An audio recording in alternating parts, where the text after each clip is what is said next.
Hi everyone, welcome back to the channel. Today we're going to be taking another look at the Rokuhan Shorty locomotive and seeing what we might be able to do to improve its performance. Now visitors to this channel are going to know I love this little locomotive chassis. It's inexpensive, it's reliable, and it's a great platform for projects. But it can be prone to stalling, as you're seeing here.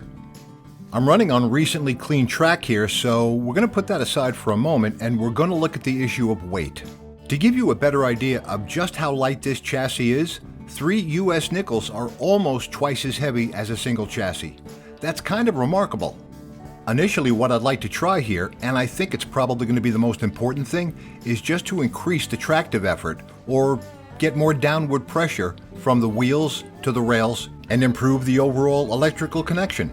Okay, now not wildly scientific, but since I've already used 3 nickels or 15 grams worth of weight as a reference point, let's put those on top of the locomotive chassis.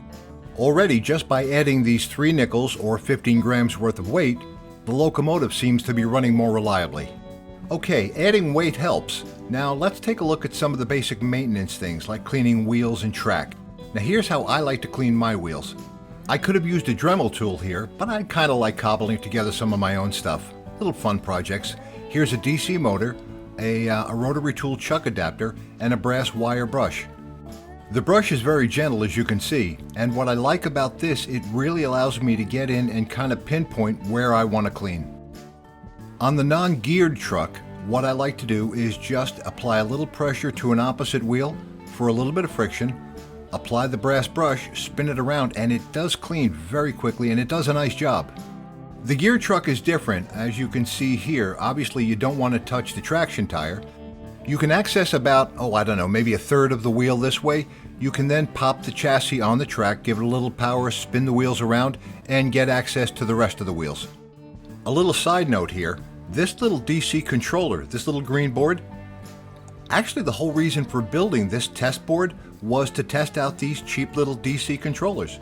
We will get back to it eventually. I have a bag full of these things, but for right now, let's continue on with cleaning the track. One thing I've used for years, and that is these little coffee stir sticks. They're made out of birch.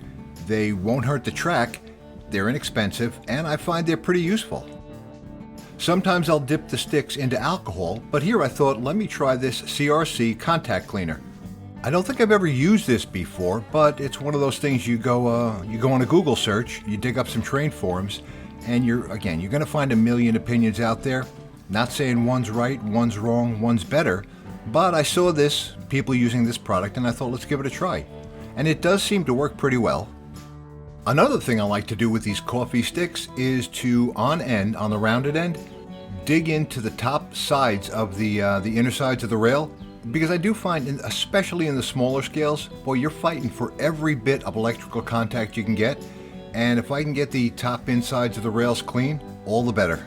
Here you can see on the second pass of the stick, on the other side of it, much cleaner.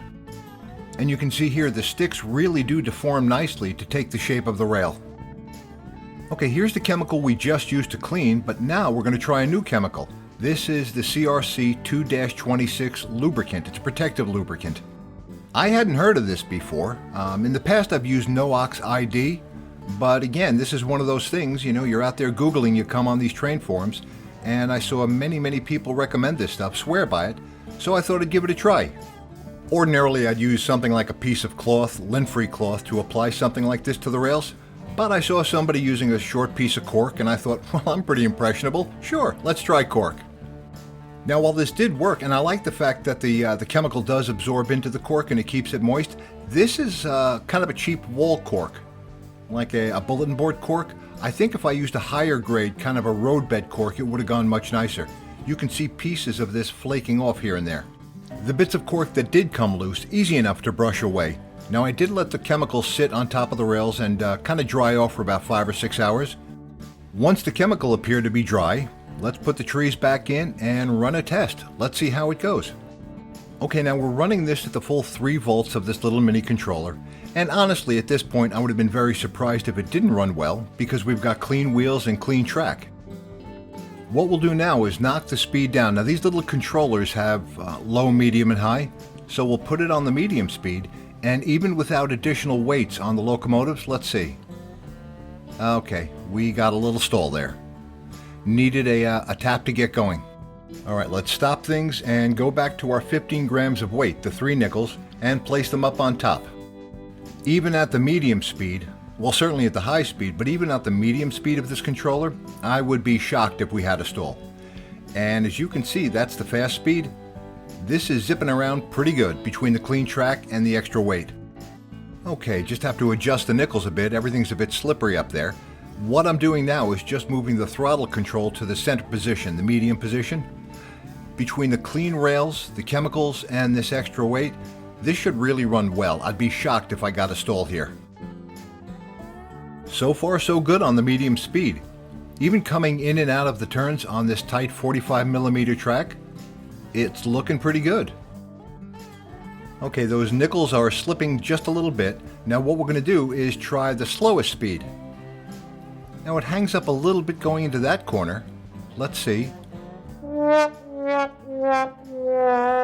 Well, that's not what I was hoping for. Okay, nickel incident aside, I do think this has been a pretty useful afternoon. And I think the biggest thing, the biggest advantage I've seen here is the extra weight. Now, if I can dig up a more dense metal, or maybe one of the new brass shells, there are several of them that we're starting to see over on Shapeways, the 3D printed shells. That might be a way to go as well. Another possibility might be to try a DCC chip in this along with the extra weight. That might be a future video. Well, thanks for watching, and if you liked the video, why not give it a thumbs up and subscribe to our channel? Help us grow. We'll see you next time.